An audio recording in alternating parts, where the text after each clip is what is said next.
Bienvenue, chers étudiants, dans ce premier chapitre du premier module de notre formation des missionnaires. Ce premier chapitre, il est intitulé La définition de l'appel et son importance.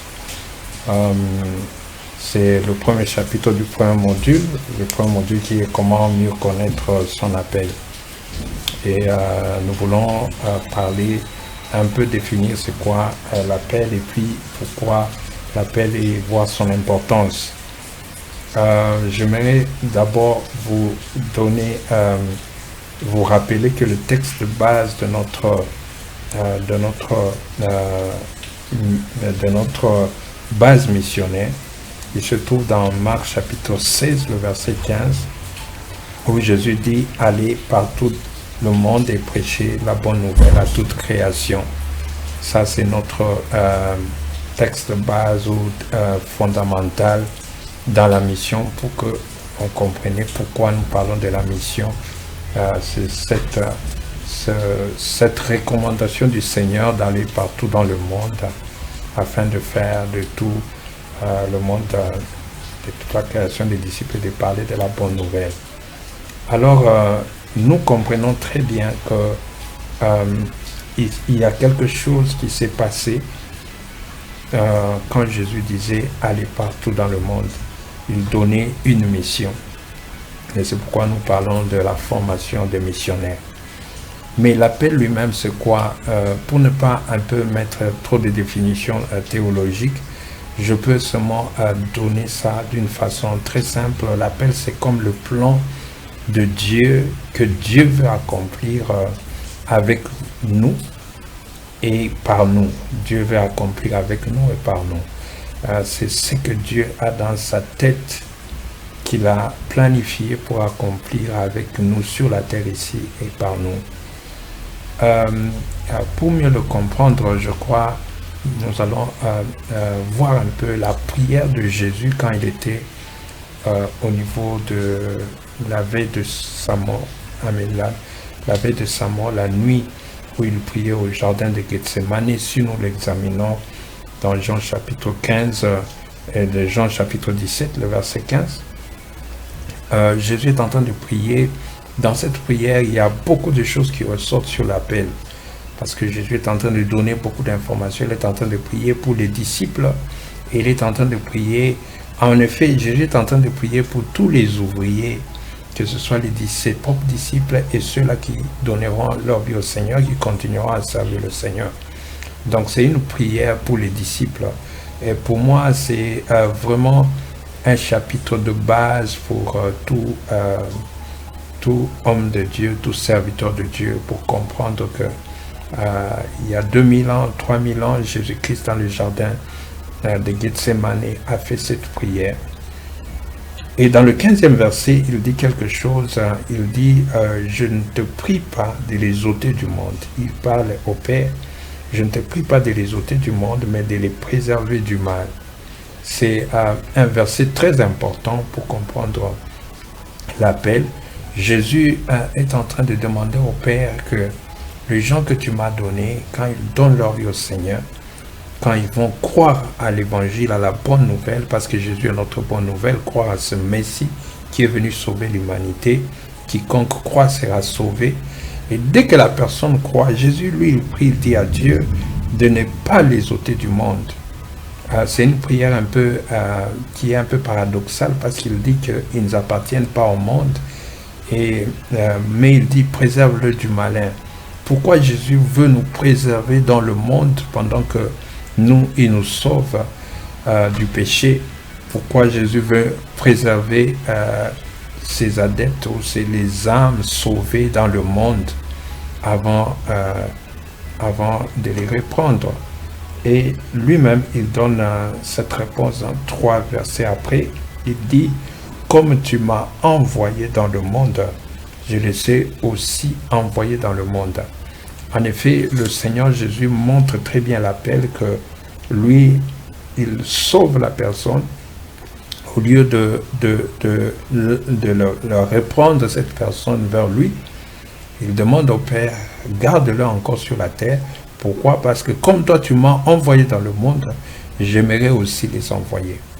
Donc nous comprenons que Jésus a un plan qu'il veut accomplir dans l'humanité pour sauver encore d'autres âmes, mais il veut encore utiliser nous comme âmes pour sauver d'autres âmes.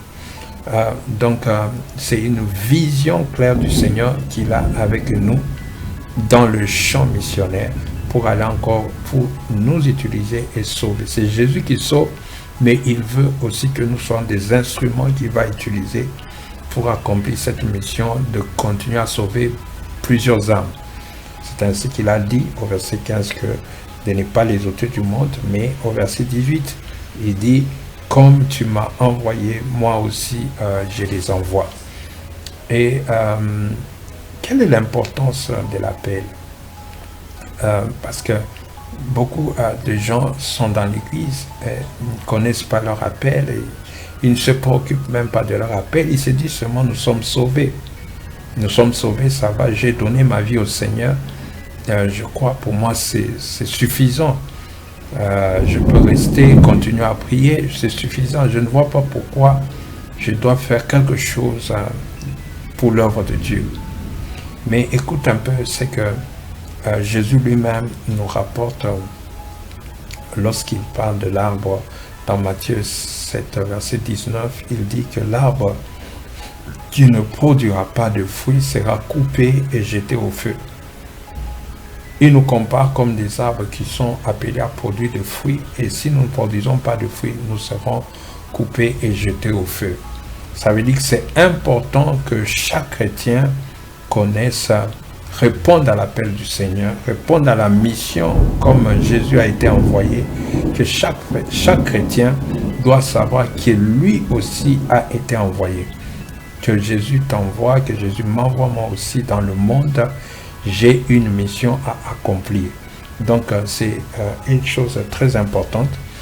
Ça c'est Jésus donne les détails, très bien ces détails dans Luc chapitre 13, où il donne l'histoire d'un monsieur qui est responsable d'un jardin de figuiers. Et cet homme-là a un jardinier et il a son figuier, le jardinier qui lui plante son figuier. Et chaque année, quand il veut venir prendre les fruits de son figuier, le fruit, il n'y a rien. Le figuier ne produit pas de fruits. Et il a allé plusieurs fois pour chercher le fruit, il n'y avait pas de fruits. Alors il demande au jardinier que enlève seulement ce figuier, est-ce que tu peux le déraciner, le jeter, parce que ce figuier occupe inutilement la terre. C'est vraiment un autre exemple. Il est vraiment dangereux d'occuper inutilement la terre. Ça veut dire que si Dieu t'a mis sur la terre, c'est pour un but, afin qu'il puisse récolter du fruit par toi. Alors nous voyons l'exemple de cet homme, le responsable de son jardin, de son champ, qui a trouvé que ce figuier occupe inutilement la terre. Et le jardinier, qui est l'image de Jésus, le jardinier vient lui dire, non, ne coupons pas ces figuiers, mais moi je vais entretenir ces figuiers, je vais mettre de l'engrais, je vais tout faire pour que ce figuier puisse produire du fruit. Alors dans cela, nous comprenons la pensée de Dieu, la pensée du Seigneur par rapport à nous. Le Seigneur veut réellement que nous produisions du fruit. Donc l'appel que nous recevons, l'appel, chaque personne, chaque chrétien a un appel. Il a une mission à accomplir. Chaque personne est un envoyé. Chaque chrétien, après avoir cru au Seigneur Jésus, tu es un envoyé. Tu as une mission. Comme Jésus a été envoyé, toi aussi, il t'envoie. C'est ainsi qu'il est important que tu comprennes, je suis envoyé où, à faire quoi, c'est quoi ma mission. Et c'est ça que nous allons parler tout autour de ce module. Nous allons parler de la Bible pour que tu comprennes toi aussi ta mission et que tu commences à l'accomplir. Parce que si tu n'accomplis pas ta mission, tu as un problème, tu peux ne pas produire de fruits et tu seras coupé et jeté au feu. Tu auras occupé la terre inutilement. Tu auras occupé la terre inutilement. Donc, les arbres qui n'auront pas produit de fruits, pour nous, en tant que chrétiens, Dieu nous attend que nous puissions être réellement des témoins, que nous puissions entrer dans le champ par nous, par nos vies, que nous puissions amener, Dieu puisse nous utiliser pour amener aussi d'autres âmes à lui. Donc, c'est vraiment très important que nous comprenions ça. C'est un peu pour parler de la définition de l'appel et son importance, pour que vous compreniez de quoi il s'agit de l'appel et son importance.